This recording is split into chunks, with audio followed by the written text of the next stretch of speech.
Okay, so praise God. Okay, so last week, sabi ko po, we've studied about the attributes of God. Yun po yung mga qualities niya.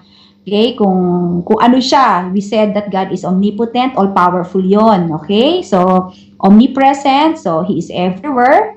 And omniscient, He knows everything. God is all-knowing God. At God is sovereign, ibig sabihin ng God is sovereign, is all. Okay, so marami pa po tayong pinag-aralan last week, and tonight, we are going to study about the names of God. Okay, so I believe na some of you heard already kung ano yung mga pangalan ng Diyos, no?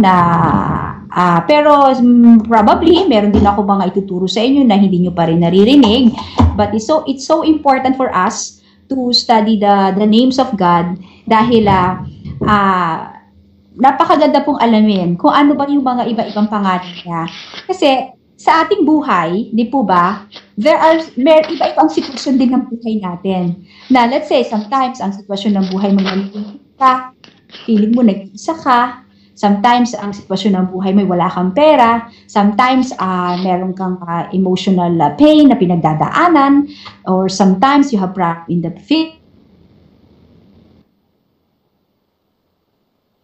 specific name, pwede nag-fit ang pangalan na doon sa pinagdadaanan natin. But of course, hindi naman, it's not necessary na pag kung anong sitwasyon ng buhay natin, yun ang lagi natin tatawagin. Pwede naman tayo mag-pray ng any kind of prayer, di ba? Wala namang diferensya yun as long as we are coming to God, no? And bringing our situation to God, so that is enough. Pero mas magiging beautiful, at in-depth ating prayer at ang ating communication with God, ang ating communion with God, if we know the names of God.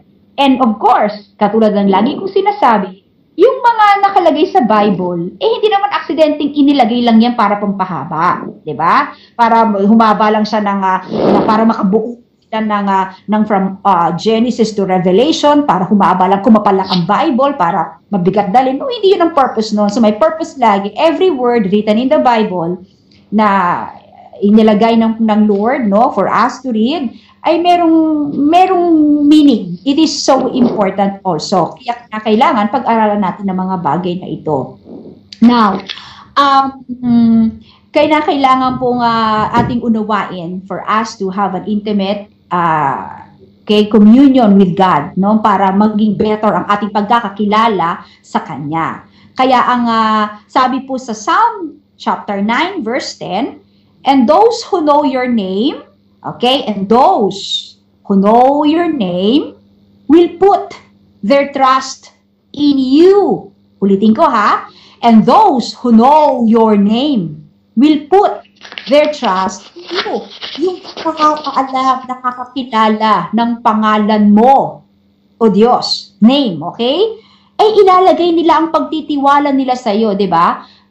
Dati-rate, hindi naman natin, we know the name of Jesus, pero we don't really understand. We don't really get sabihin natin na the full understanding or meaning ng pangalan ni Jesus, Jesus, okay? Hindi naman natin talaga alam yan noon eh. Pero when we became born again, and we started reading the Bible, and we started attending church, Bible study, nagkaroon tayo ng malalim na pagkakaunawa sa pangalan ng ating Diyos. Kaya when we get yung full understanding, when we receive the full understanding ng kanyang pangalan, ay nagkaroon tayo ng lubusang pagtitiwala sa Kanya. You know, that's what as I've told before na paano natin pagkakatiwala ang buhay natin sa isang tao na hindi naman natin kilala talaga. Will put their trust in you. Kaya wala ko na kayo na talagang trust, God. Dahil nakilala niyo siya. Because you know the name of Jesus. Katulad ng inawit natin yesterday sa Kita Senju, Jesus, God's righteousness revealed. No, the name of Jesus is the name above all names, the sweetest name of all. It is the only name given under heaven in which man can be saved. No, so the name of Jesus. Kaya lahat daw ng nakakilala o nakakaunawa ng kanyang pangalan ay naglalagay ng pagtitiwala sa kanya. And then the next verse is, for you, Lord, have never forsaken those who seek you. And you, Lord, have never forsaken those who seek you. So, hindi mo forsaken o pinababayaan o inaabandon ang mga naghahanap sa iyo. Kaya kung ikaw ay tunay na naghahanap sa Diyos, you know what? God will never forsake you.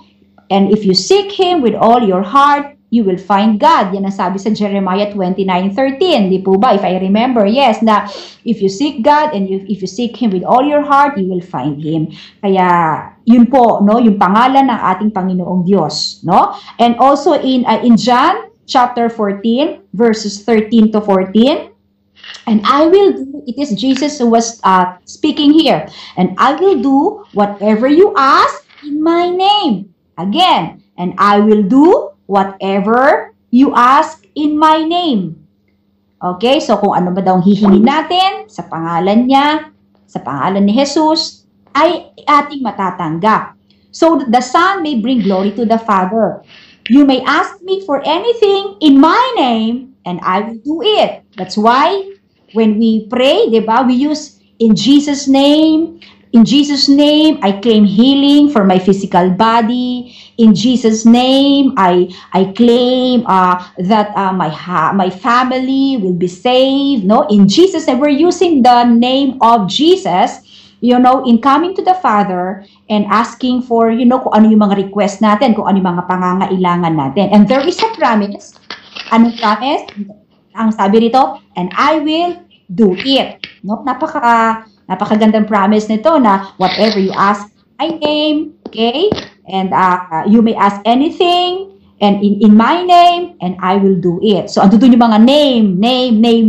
Okay, so napaka-importante ng pangalan ng ating Diyos. And the last verse natin ngayong gabi is in Psalm 91 verse 14. Because He loves me, okay? So, dahil ito every day, no, every morning and every night, nire-recite ko tong verse na Psalm 91, from Psalm 91 to I think 15 or 16 verses yun yung the whole chapter ng Psalm 91.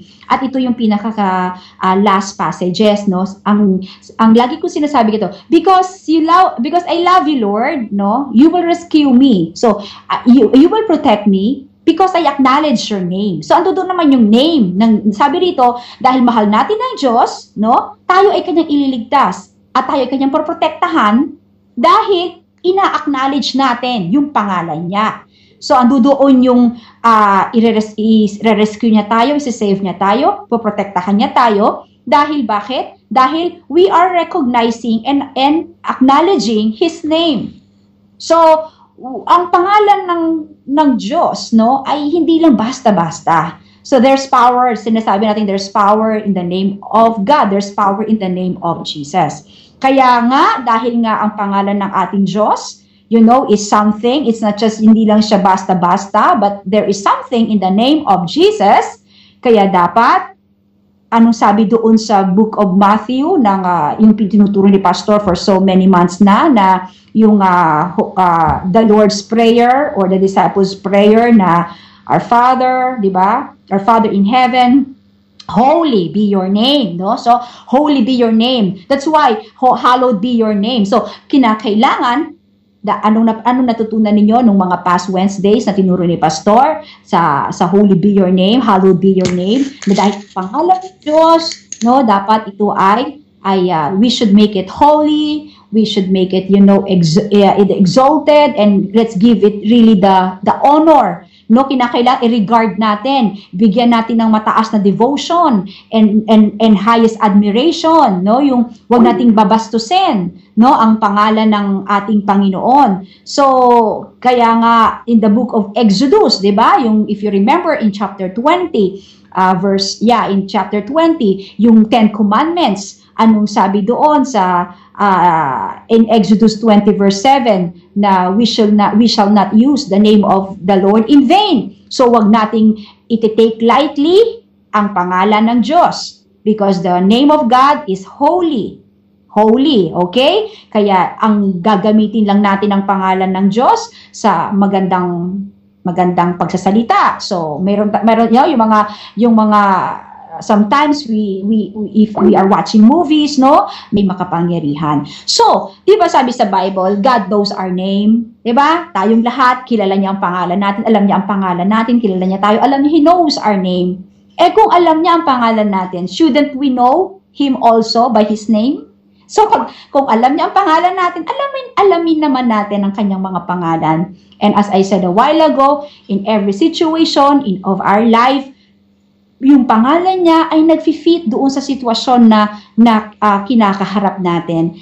At sabi ko nga, we can use this name in every need or in whatever need or situation na meron tayo, na pinagdadaanan sa pag-aaralan natin ngayon, we can use these different names, no, para mas lalo umangat yung faith natin na, wow, this is my need. And I've learned in Mana Time na if this is my need, this is the name of God, and I'm going to use it to claim the help or the answered prayers or the mighty hand of God for my life. Okay, let's begin. Number 1, ang ituturo ko pong unang pangalan ng Diyos ay Elohim. Okay? Elohim is E-L-O-H-I-M. Okay? Elohim. Elohim. So, ang Elohim po, ito po ay makikita natin in Genesis chapter 1, verse 1. Kasi ang Elohim is Hebrew word. Okay? Ang ibig po sabihin ng Elohim sa Hebrew, ang translation niya ay simple as God. God, no Diyos, God. Ibig sabihin, omnipotent power. No, meron na siya ang nag-create. Di ba sa Genesis, ano bang Genesis chapter 1, verse 1? In the beginning, God created, di ba? So, God is the, Elohim means God, the creator of everything. So, kung siya ang creator of everything, siya yung sovereign God, siya yung nagro-rule, siya yung may absolute rule and control sa buong mundo. Now, if God is the Elohim, if God is Elohim, creator, tandaan niyo po yan, Elohim is God, creator of everything, kasama ka doon sa create niya. Okay? So, isa kasama kanya sa kanyang nilikha. Kung ikaw ngayon ay kasama niya sa kanyang nilikha, what does the Bible say in the book of Psalm 139? That you are what? Fearfully and wonderfully made by God. So, Elohim, God, okay? The omnipotent, He has the omnipotent power, the creator of everything. And in that everything, that includes. So, ibig sabihin, pag ito ay kanyang ginawa, maganda ka. Alam niyo po ba, yung kinakaunsilan ko kanina, ang sabi niya po sa akin, isa sa mga nagbibigay ng kahinaan ng loob niya ngayon, sabi niya ay tumatanda na siya. Okay? So, sabi ko, ako rin po sabi ko gano'n. Pag tinitinaw ko yung sarili ko sa salamin, ako rin naman ay tumatanda na. Pero, you know what? Pero, sabi ko sa kanya, totoo po yun, tumatanda tayo. Okay, praise God. Thank you, Lord. So, okay, God is good. Let's continue. Katulad nga po ng sinasabi ko po kanina. Ryan, okay kayo sa Skype? Okay? Okay. So, sabi ko nga po kanina, yung nga pong yung kinakaunsilan ko po kanina na ang sabi nga niya ay ayun na nga raw niyang tingnan ng sarili niya sa picture, no? Pero ang sagot ko sa kanya, sabi ko, alam niyo po, you were created in the image and likeness of God, sabi ko sa kanya. And you were fearfully and wonderfully made by God. Kaya wag niyo pong isipin na tumatanda kayo. Okay? Pero lahat po tayo papunta dyan. Okay? Sabi ko, at magbabago talagang itsura talaga natin. Pero the thing here is, the more we grow old, okay, at siguraduhin lang natin na talagang yung faith natin, yung spirit natin, ay nag-grow din. Para, kung ang spirit kasi natin ay strong, so yung physical natin, kahit naman sabihin natin talagang, we can never, you know, hindi natin pwedeng pahintuin ang takbo ng oras at hindi tayo pwedeng hindi tumanda. Pero the thing here is, let's make sure na yung spirit natin is strong kasi pag ang spirit is strong, kahit na nakikita natin ang physical nating katawan ay nag-deteriorate, you know, maapektuhan din ang katawan natin na kung malakas ang spirito natin, lalakas din ang ating katawan. So, yun ang age daw niya, mga ganung bagay. Kaya, remember, Elohim, okay, the creator of everything, and in that word, everything, That includes you. Kaya ikaw ay ginawa ng Diyos na maganda, kahit hindi maganda ang ilong, hindi maganda ang mata, hindi maganda ang buhok. Isipin natin na God did not make a mistake when He created us this way. Kaya meron siguro kayong mga bahagi sa katawan ninyo na you don't like. Okay? Pero isipin ninyo, God is all-knowing God. You know, He is a perfect God. Hindi siya pwedeng magkamali kung paano kanya nilikha. Kaya whether you like it or not, whether I like it or not, okay, I'll just accept kasi kung di natin natanggapin ang sarili natin na ganito tayo at lagi natin hinahanap, yung bagay na wala sa atin ay sana yung buhok ko, sana hindi na ako nagpapastraight, ang gulo-gulo ng buhok ko lagi, ay yung kulay ko, sana medyo maputi ako, ay sana yung legs ko, sana long-legged ako, yung gano'n. So, kung lagi natin hahanapin kung ano yung wala tayo, sigurado, we are really going to, you know what, get discouraged, lonely, unhappy, kahit Kristiyano tayo. So, tandaan po natin, God created us, He is the Creator, Elohim, no, siya yung gumawa sa atin, at hindi niya lang tayo ginawa for just, no, He did not create us for the sake of doing some creation, no? Pero siya po ay nilikha po tayo ng Diyos para ano? Para for good works, para gumawa ng magandang bagay for His glory. So Elohim is our Creator.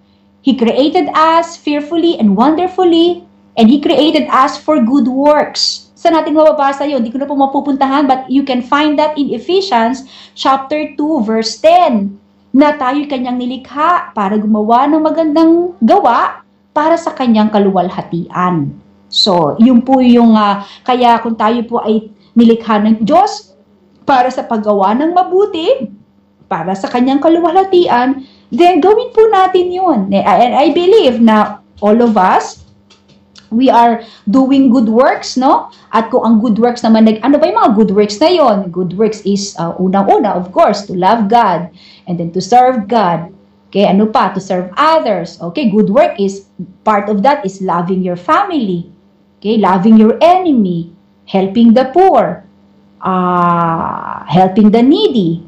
So, good works, no? Kung ano-ano pa, mag-send ng mga encouraging words, sa mga nadidepress, sa mga nadidiscourage, tawagan. Pag mayroon kang isang kapatiran na umabsent siya, nabalitaan mo na may sakit siya. So call her, call him, or send a text message, something like that. So that is good work.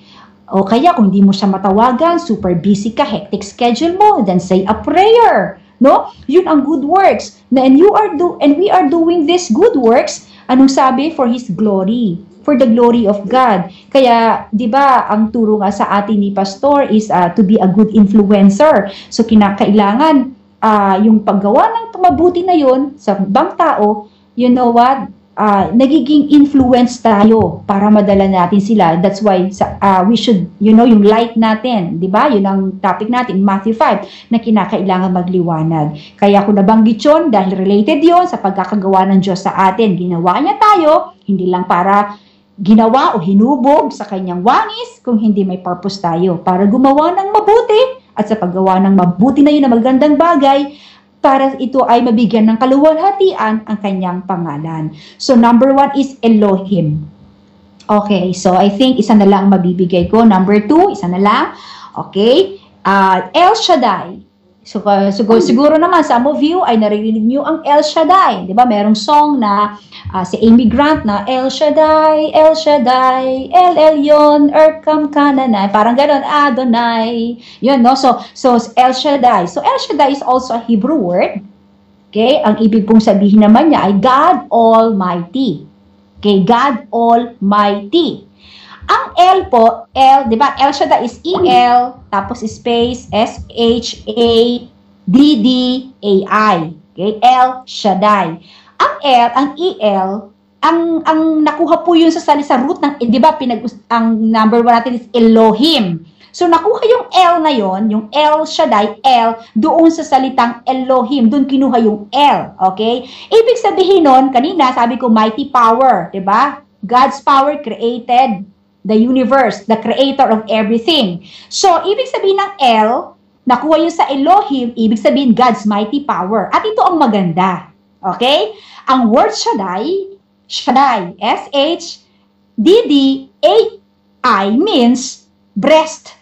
Breast, no? Dibdib, breast. And refers to God nourishing and sustaining us. Di ba pag humili ka, halimbawa ako, hihilig ako sa dibdib ng asawa ko, di ba? Kay pastor, halimbawa, nakalin ako sa kanya. Di ba, ano nararamdaman mo? Di ba, you feel comforted, you feel love, you feel, parang, you feel close, di ba? So, ganun din yung anak natin. Pagka humilig sila sa breast natin, ganun din, they feel the same thing, no? So, ang L, di ba, sabi ko kanina, God's mighty power, kinuha yung sa salitang Elohim, no? Ang Shaddai naman means breast, and refers to God, nourishing and sustaining us. Nourishing, ninanourish, sinusustain, no? So, ibig sabihin, pag pinagdugtong mo yung dalawa, El Shaddai, then it means that God is all-powerful and able, okay, to meet our needs. Ulitin ko, ang El Shaddai means God Almighty yan, okay? El Shaddai is the Hebrew word, no? Ang ibig sabihin sa English niya ay God Almighty. Ibig sabihin ng El Shaddai, God is all-powerful and He is able to meet our needs. Kasi nourishing and sustaining.